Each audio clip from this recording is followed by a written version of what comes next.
Obrigado, meus amigos. Maravilha. Agora eu acredito que o nosso ser está preparado, para a mensagem dessa noite. E como passou ali Daniel, então eu vou transferir a mensagem de amanhã para hoje e a de hoje para amanhã. Amanhã nós vamos falar sobre um assunto que é o seguinte: perto, mas distante. Perto, mas distante. Amanhã a gente vai falar um pouquinho sobre a vida dos discípulos. E só para vocês terem mais ou menos um spoiler, uma introdução, a vida dos discípulos iniciou perto de Jesus fisicamente, mas longe espiritualmente. Por isso que o título, deixa eu botar para cá porque eu mexo muito, pode ser que bata.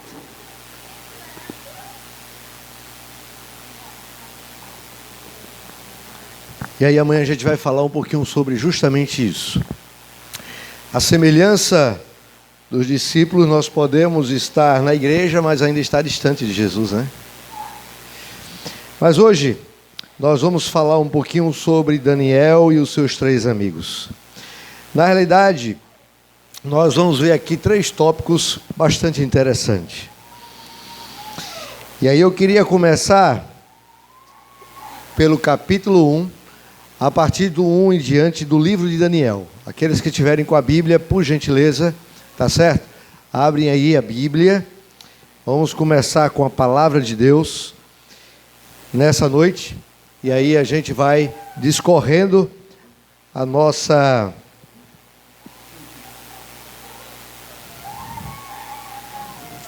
reflexão. Daniel, capítulo 1.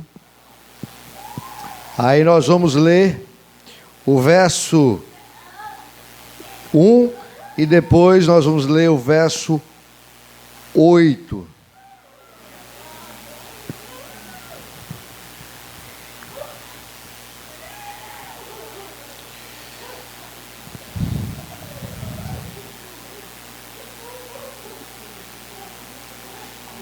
Ok? Todos abriram?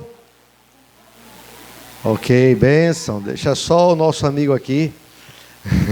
A gente espera, não fique constrangido não. Quero todo mundo com a Bíblia aberta. Hoje a gente vai estudar um pouquinho sobre o livro de Daniel.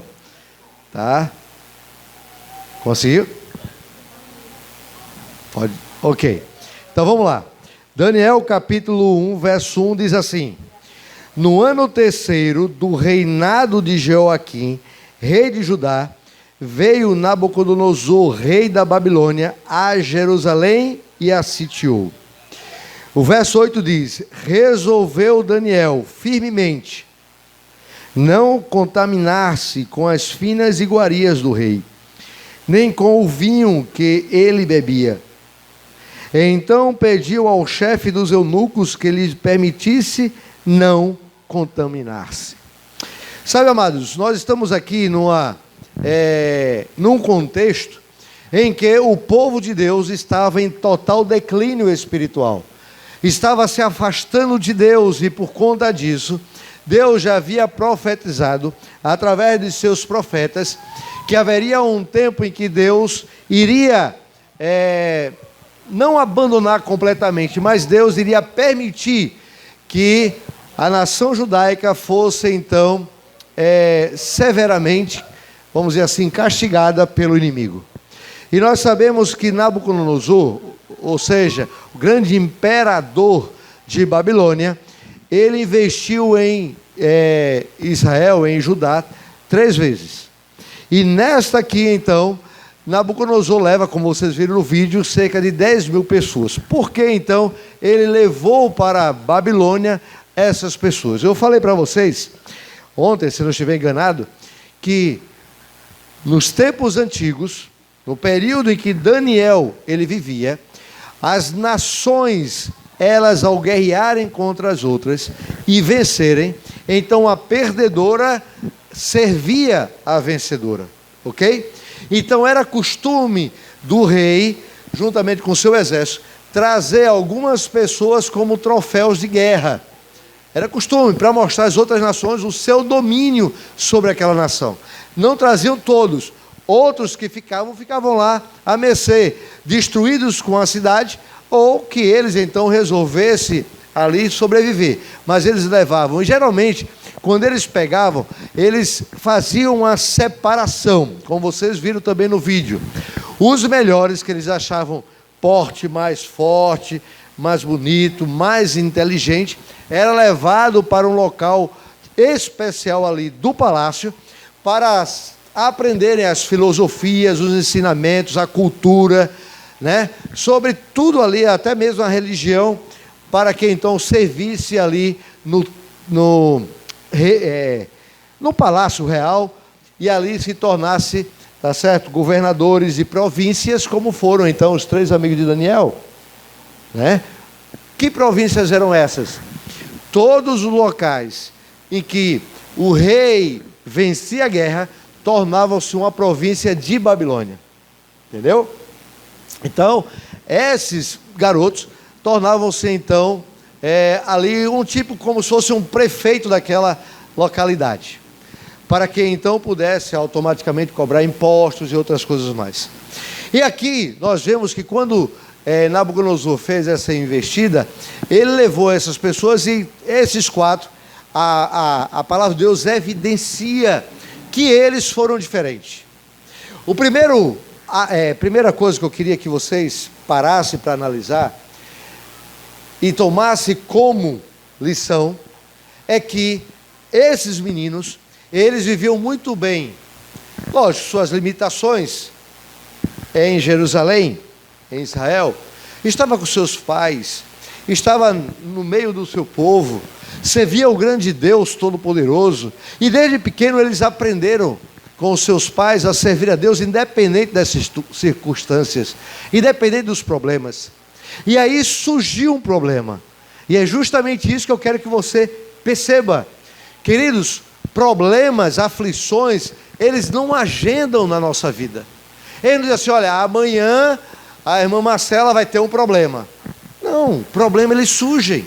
Então deixa eu dizer uma coisa aqui para vocês. O problema não está no problema, mas em como nós iremos resolver o problema. Por quê? Porque em toda a nossa vida nós sempre teremos problemas e teremos as soluções dos problemas. Agora, se nós nos desesperarmos, os problemas se tornarão ainda maiores. Se nós esquecermos que nós temos um Deus que está disposto a nos ajudar, aí o problema vai triplicar. É por isso que algumas pessoas, inclusive famosas, elas, geralmente de tempos em tempos, elas expressam que têm fama, que têm riquezas, mas que não têm felicidade. A gente encontra aí várias por aí afora, principalmente quando está lendo através de revistas que falam da vida íntima desses famosos. Inclusive, queridos, muitos dos palhaços que estavam ali em picadeiros, né? Eles estavam alegrando as pessoas, mas eles mesmos não eram felizes. E sabe por que eles não eram felizes? Porque eles tinham problemas familiares, problemas financeiros, alguns deles tinham limitações de saúde, mas ali era o trabalho, ele precisava fazer as pessoas sorrirem, e aqueles que mais faziam as pessoas sorrirem, eram os que estavam mais necessitando de sorrir.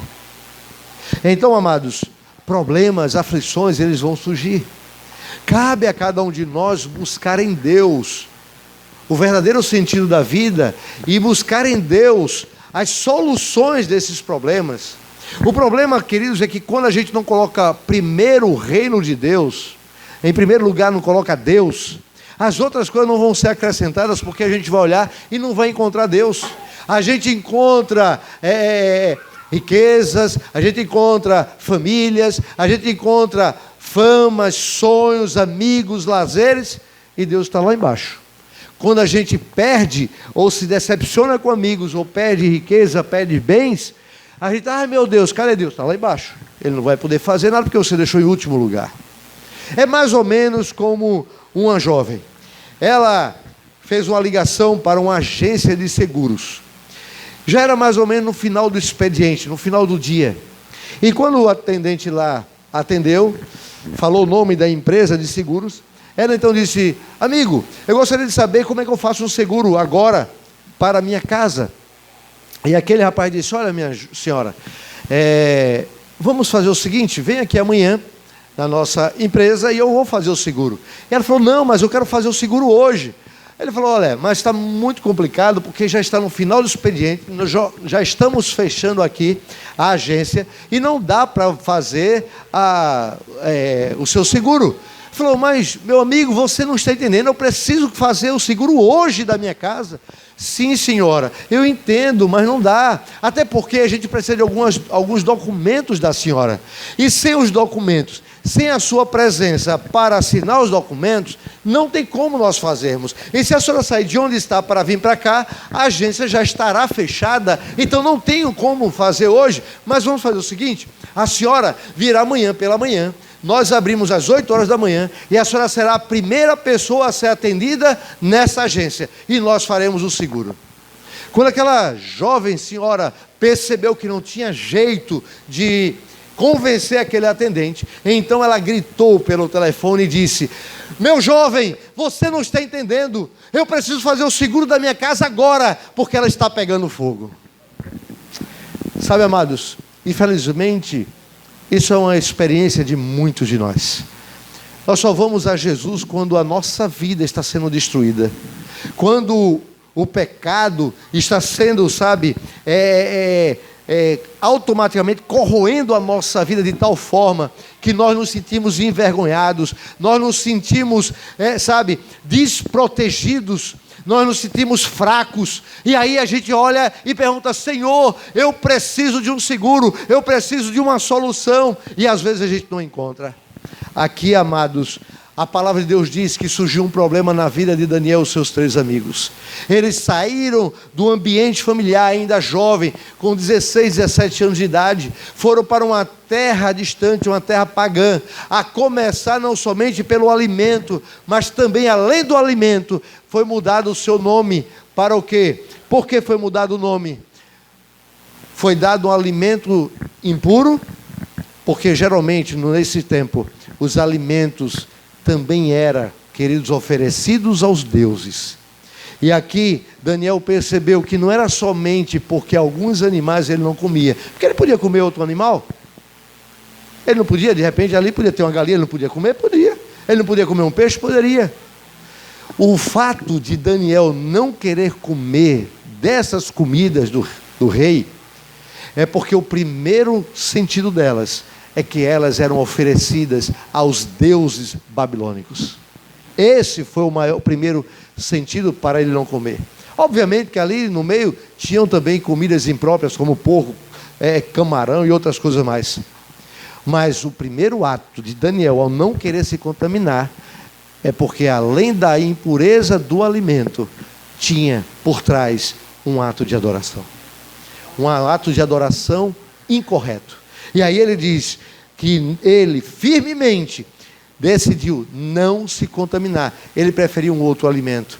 Um alimento natural, para que a sua mente não ficasse abarrotada, ficasse obscura às verdades que ele deveria ter que passar diante dele, deveria passar para todos os caldeus, que existe um grande Deus, um Deus que não desampara seus filhos, ainda que estejam no terreno do inimigo.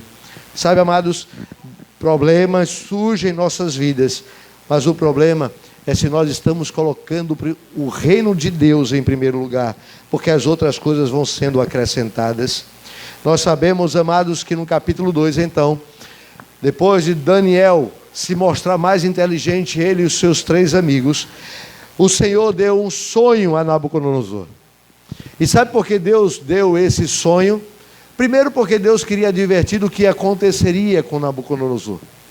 Mas, segundo, Deus queria advertir Nabucodonosor. E é por isso que Deus deu em sonho. Mas Deus não podia dar uma visão? Poderia. E por que deu em sonhos? Porque a cultura, a tradição dos caldeus era que os deuses falavam através de sonhos. Por isso que Deus, então, utiliza-se da tradição religiosa pagã dos caldeus, e então adverte Nabucodonosor através do sonho. E é por isso que o texto bíblico fala, no capítulo 2, que o sonho perturbou Nabucodonosor. Por que perturbou? Porque eram os deuses que estavam falando com ele, mas ele não entendia o sonho. É por isso que ele mandou chamar os encantadores, os feiticeiros, porque ele estava desesperado, precisava ser revelado.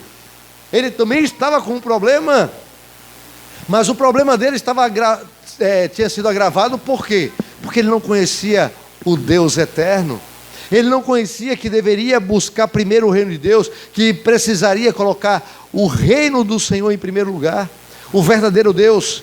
E aí nós sabemos então que tudo foi confortado porque Daniel revelou esse sonho. Ele então expressa, queridos, que todos deveriam adorar. Eu estou aqui fazendo um resumo para chegar no segundo ponto. De que todos deveriam adorar o Deus de Daniel. Porque não há outro Deus como o de Daniel. Ele reconheceu, ele ficou em si. Mas como ser humano é muito frágil, ele é vulnerável às circunstâncias, não passou muito tempo e Nabucodonosor novamente começou a se tornar vaidoso e prepotente. Ele precisava afirmar de tempos em tempos o seu reino, porque de vez em quando ele ia enfraquecendo. Então, para mostrar que ele tinha um domínio, ele tinha que fazer alguma coisa para que os povos e as suas províncias pudessem então se curvar diante dele.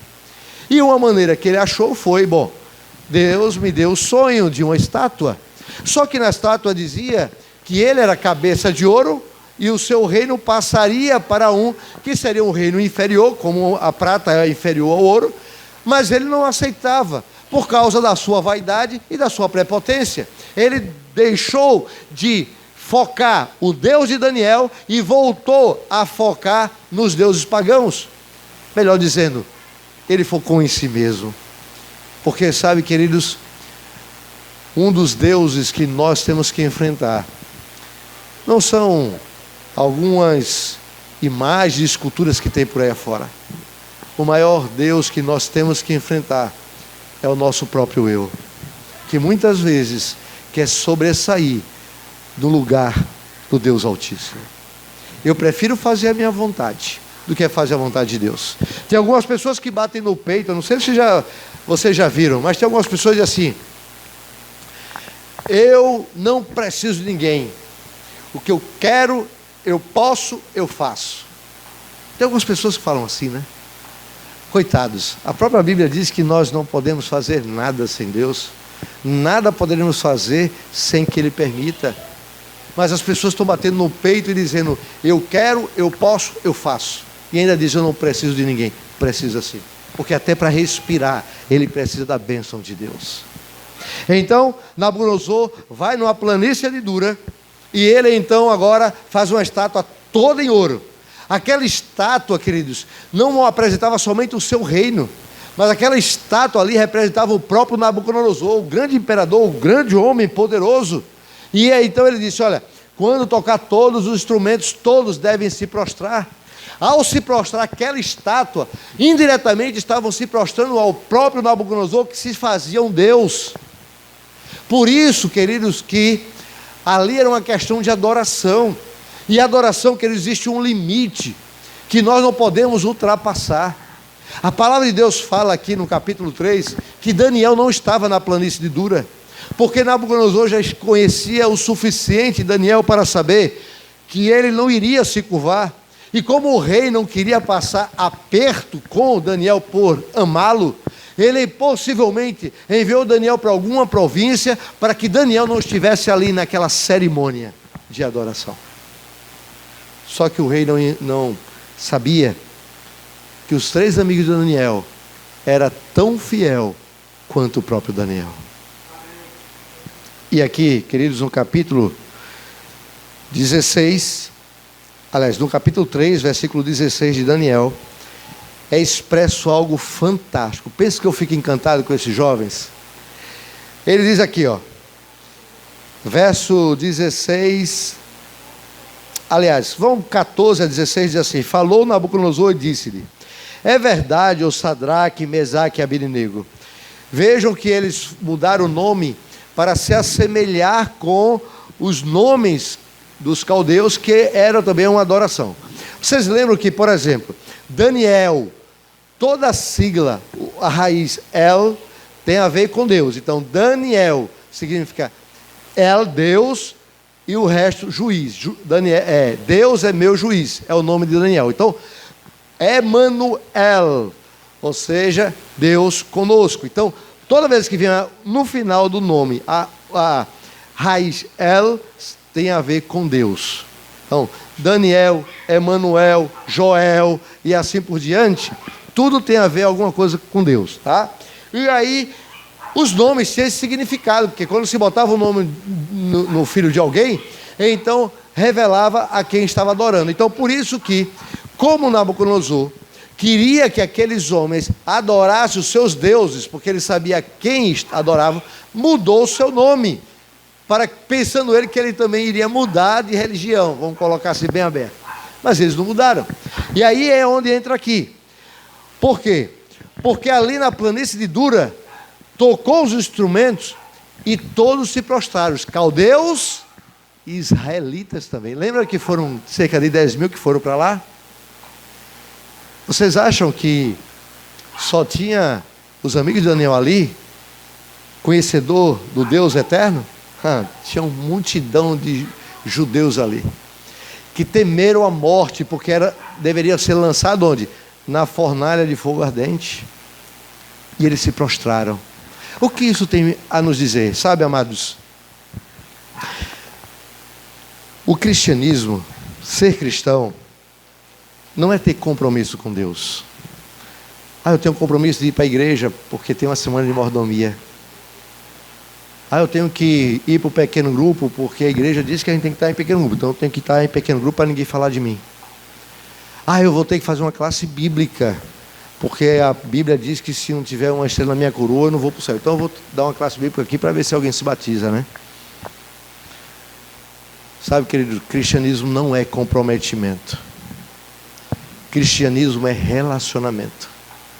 Relacionamento do ser criado com o seu Criador, das ovelhas com o Supremo Pastor, com filhos em relação ao Pai. Então, amados, quando nós temos relacionamento íntimo com Deus, nós nos comprometemos pelo amor que sentimos por Ele, e não pela obrigação para a salvação. Por isso, queridos, Daniel e seus 3 amigos entenderam, e diferentemente dos outros, que se diziam adorar, eles não se prostraram. É mais ou menos aqui. Todos nós dizemos que somos adventistas, somos cristãos. Está tudo bem, está tudo tranquilo, lembra da zona de conforto? Está tudo maravilha. Mas, quando acontece algo terrível, as pessoas ficam amedrontadas. Exemplo, a pandemia do ano passado para cá. Muitos dentre nós, não precisa dizer ninguém, não vamos acusar ninguém, mas muitos dentre nós ficaram com medo, porque não estavam preparados para estar diante da morte. Adoeceram mais pessoas em relação aos problemas emocionais do que propriamente pessoas que tiveram a Covid. Porque as pessoas pensavam que estavam fortes na comunhão com Deus, mas não estavam, e elas sabiam intimamente disso. Sabe, amados, quando as tribulações vêm para provar nossa fé, nós só conseguiremos vencer se estivermos exercitando a fé diariamente. E a fé, ela é fortalecida através da palavra de Deus e através da oração, que é quando nós nos fortalecemos e somos aperfeiçoados na santificação. Então esses 3 amigos entenderam que ali era o limite. Bom, eles tinham obrigações. Eles tinham que estar ali na festa. Eles tinham que se apresentar a Nabucodonosor. Eles tinham que fazer tudo que era a responsabilidade deles. Mas, quando se confrontaram com o princípio eterno, e princípios não são para ser questionados, são para ser estabelecidos. Que princípio? Os mandamentos diz: não terás outros deuses diante de mim, e diz: não farás para ti imagem de escultura. Então ali é o princípio de adoração. A adoração somente ao Senhor, que fez o céu, a terra e o mar. E eles entendiam. Ali estava o limite entre eles fazer a vontade de Deus ou fazer a vontade dos homens. Eles mostrarem que eram de Deus ou que eram dos homens. Deles firmarem a sua vida com Deus ou negarem ao Senhor. Eles ficaram em pé. E aí vocês percebem, queridos, que Nabucodonosor, ele então manda chamar. E é o que está aqui no verso 14, diz assim: falou Nabucodonosor e lhes disse. Por quê? Porque Nabucodonosor gostava deles, admirava esses jovens. Eles não eram somente inteligentes, eles eram pessoas firmes, que tinham presença, que não se curvavam diante de qualquer coisa. E Nabucodonosor disse: não, eles não vão morrer, vem cá, chama eles, eu vou dar uma nova oportunidade para eles. Não posso perder esses homens. E aí Nabucodonosor disse assim: é verdade, ó Sadraque, Mesaque e Abednego. Verso 14, viu, gente? Que vós não servis a meus deuses, nem adorais a imagem de ouro que levantei. Agora, pois, estáis dispostos, e quando ouvirdes o som da trombeta, do pífaro, da cítara, da harpa, do saltério, da gaita de foles, prostrai-vos e adorai a imagem que fiz. Porém, se não adorardes, sereis no mesmo instante lançados na fornalha de fogo ardente. E quem é o Deus que vos poderá livrar das minhas mãos? Quem é o Deus? Olha, desafio aí. Aí eles falaram o seguinte: olha, Nabucodonosor, quanto a isto não necessitamos de te responder. Se o nosso Deus a quem servimos quer livrar-nos, ele vai nos livrar da fornalha de fogo ardente das tuas mãos, ó rei. Se não, fica sabendo, ó rei, que não serviremos aos teus deuses, nem adoraremos a imagem de ouro que levantastes. Ou seja, em outras palavras, ele disse: olha, não precisa de uma segunda chance não, porque isso que nós fizemos, nós não vamos voltar atrás não. E tem mais, olha, deixa eu dizer uma coisa para você, Nabucodonosor. Você pode ser o Todo-Poderoso aqui da terra, mas nós adoramos o Deus Todo-Poderoso de todo o universo criado. Então deixa eu dizer uma coisa para você. Ele tem poder de nos livrar da fornalha. Mas se Ele não quiser, nem assim nós vamos adorar a imagem que levantaste os teus deuses. Sabe por quê? Porque nós conhecemos quem. Sabe, amados, independente do que Deus vai fazer por nós ou não, nós precisamos saber quem Ele é. Tem muitas pessoas que vão a Deus pelo que Ele tem a nos oferecer. Foi assim quando Ele estava aqui. Muitos iam atrás de Jesus, não por Ele ser o Messias, o Salvador da humanidade, mas iam porque queriam a cura, porque queriam a multiplicação de pães e peixes, queriam alimentos fácil. Eles queriam que ressuscitasse seus mortos, que não deixasse morrer. Então iam atrás de Jesus pelo que Ele tinha a oferecer, mas não pelo que Ele era. Eu não sei se vocês já pararam, mas muitas pessoas às vezes são assim. Elas são nossos amigos pelo que nós temos a oferecer. Quando a gente não tem mais o que oferecer, deixou de ser amigo. É mais ou menos isso que muitas vezes nós fazemos com Deus, nós fazemos com Jesus. Quando a gente não faz, por exemplo, o culto familiar, nós estamos dizendo, sabe o que, para o universo criado e para Jesus? Olha, Senhor, eu não preciso de Ti não, eu caminho sozinho mesmo durante esse dia. É por isso que é tão importante o culto familiar, queridos. Porque no culto familiar, nós estamos apresentando a nossa família diante de Deus e diante do universo criado, que está expectante, vendo o que está acontecendo aqui na terra. É por isso que a gente não deveria deixar de fazer um culto familiar. Hoje eu tive o privilégio de ir na casa de Leandro e da Ana, e ali a gente conversava sobre isso. Não dá para fazer pela manhã, pela correria do tempo, estudar lição, meditação, fazer o revivado. Não tem problema. Sabe o que você faz? Você canta um hino, você lê um texto bíblico, ora e diz aqui, eis-me aqui, Senhor. Mas quando voltar à noite, faz um culto mais decente com tua família. Mas não deixa de apresentar a tua família pela manhã diante do Senhor. Esses garotos sabiam disso. Eles sabiam quem eles criam, quem eles confiavam.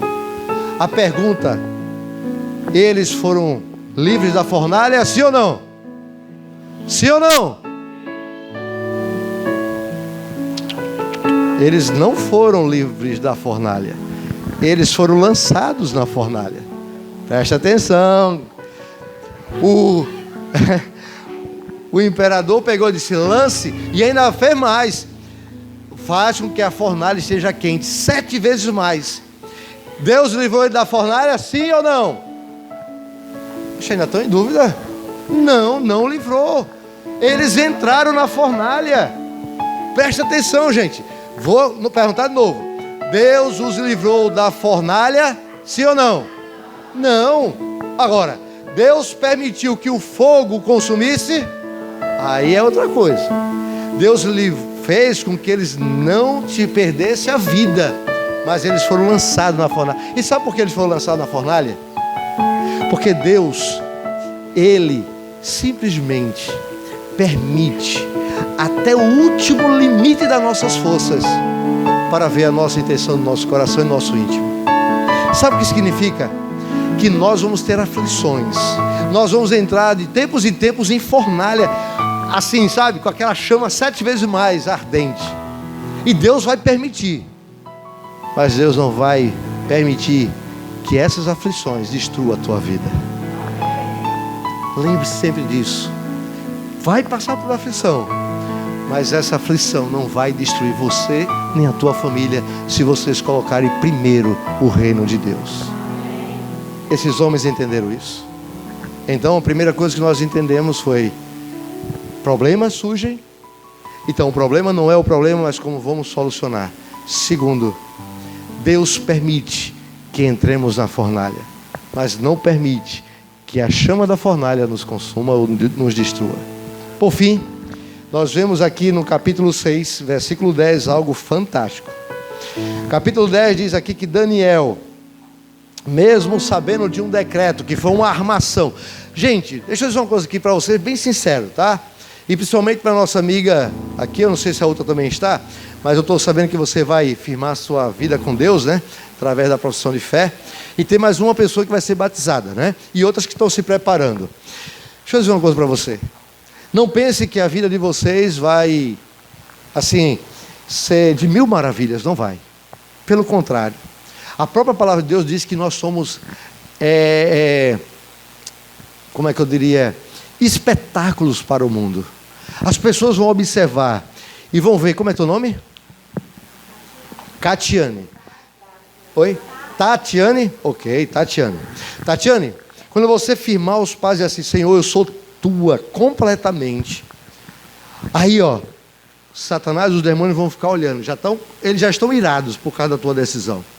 E aí o mundo, as pessoas, teus vizinhos, teus familiares, teus amigos de trabalho, teus amigos de estudo, enfim, vão ficar todo mundo observando. Ah, a Tatiana diz agora que é crente, né? Que eles falam que é crente, porque crente é todo mundo, mas somos cristãos.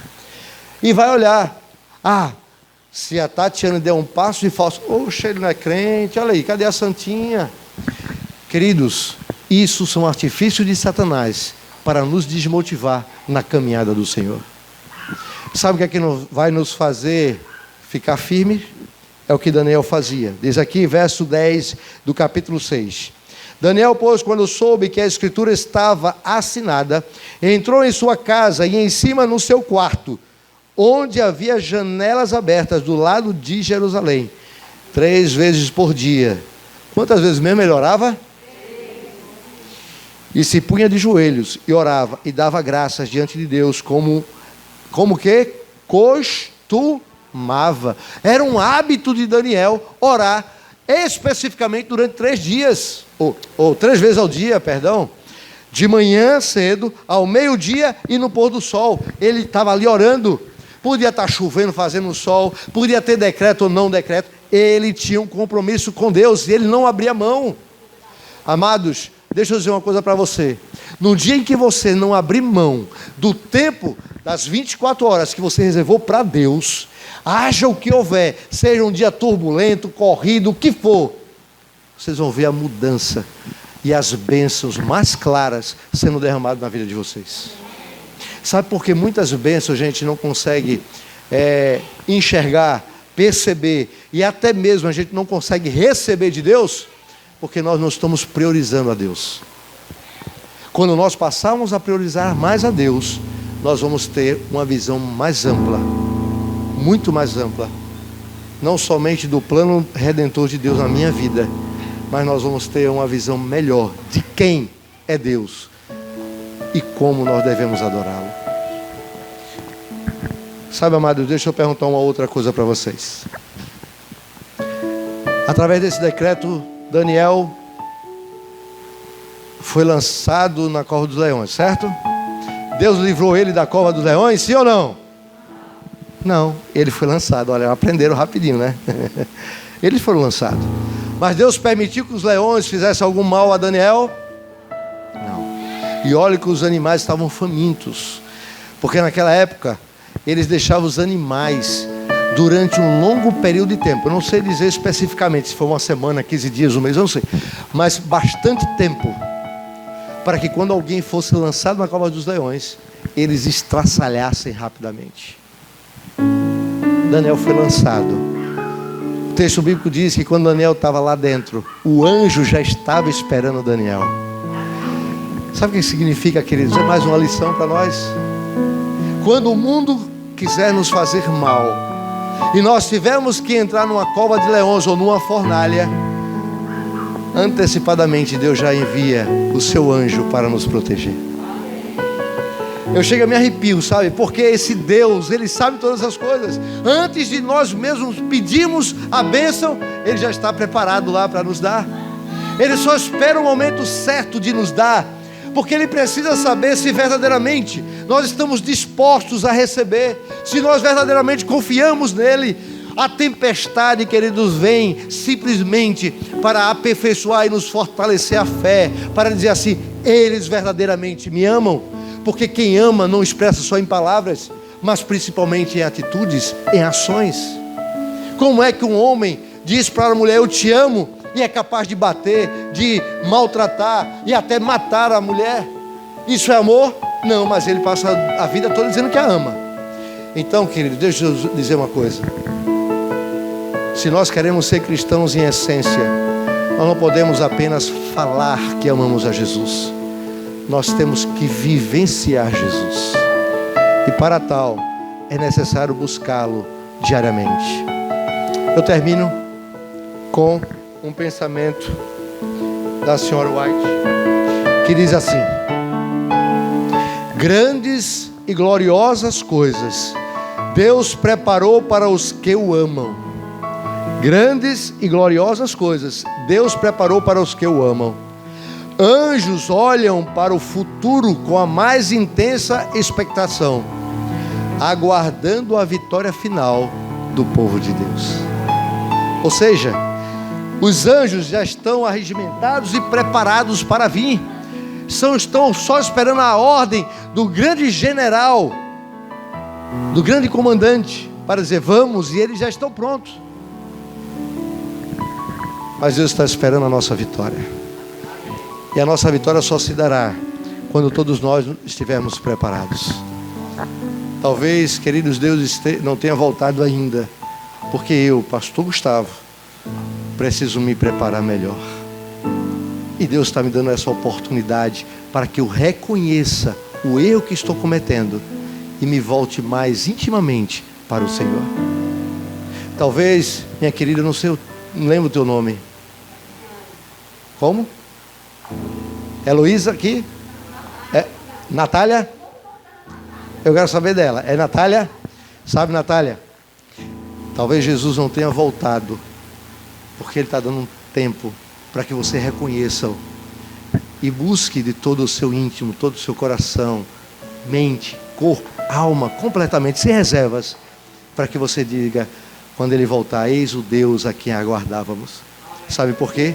Porque só dirá aquele que tem intimidade com Deus, quem conhece a Deus. Sabe, amados, hoje eu tive o privilégio de ir na casa do irmão Firmino, e eu falei para ele: olha, Deus te ama demais.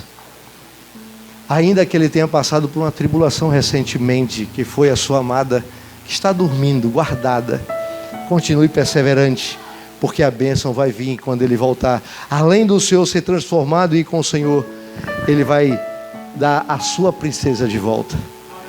Amados, termino dizendo uma coisa: vale a pena confiar, vale a pena se entregar, vale a pena colocar em primeiro o reino de Deus, porque com certeza as outras coisas serão acrescentadas.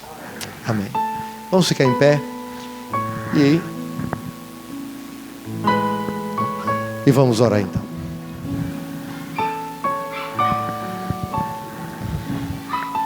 Oremos. Bendito Deus e eterno Pai, como é bom, Senhor Deus, ver a vida desses homens e mulheres de fé. Homens e mulheres que permaneceram firmes pelo que é reto, ainda que caísse os céus. Homens e mulheres, Senhor Deus, que não temiam chamar o pecado pelo seu nome exato. Homens e mulheres que eram tão fiéis ao dever como a bússola o é ao polo. Pai, nós queremos também ser homens e mulheres de fé. Homens e mulheres que não temam chamar o pecado pelo seu nome exato. Queremos ser homens e mulheres que sejam tão fiéis ao dever como a bússola o é ao polo. Homens e mulheres que não tema. Homens e mulheres que não temam, que permaneçam firmes pelo que é reto, ainda que caia os céus. Portanto, dá-nos a tua bênção. Tira de nós a fraqueza espiritual e, Senhor Deus, nos dá a vitamina da tua palavra para que estejamos bem robustos espiritualmente e desse caminho não desviemos nem para a direita nem para a esquerda. Abençoa o teu povo aqui, Senhor, e aqueles que aqui não puderam estar, nos leva para os nossos lares em paz, na companhia dos teus santos anjos, e que amanhã estejamos aqui às 19h15 pontualmente para continuarmos a nossa adoração, mas também, Senhor Deus, para continuarmos crescendo na santificação. É o que rogamos em nome de Jesus. Amém, Senhor.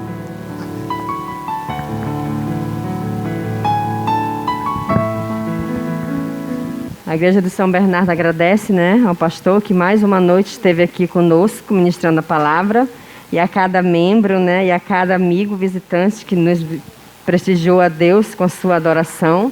E amanhã estaremos aqui novamente em nome de Jesus. Amém.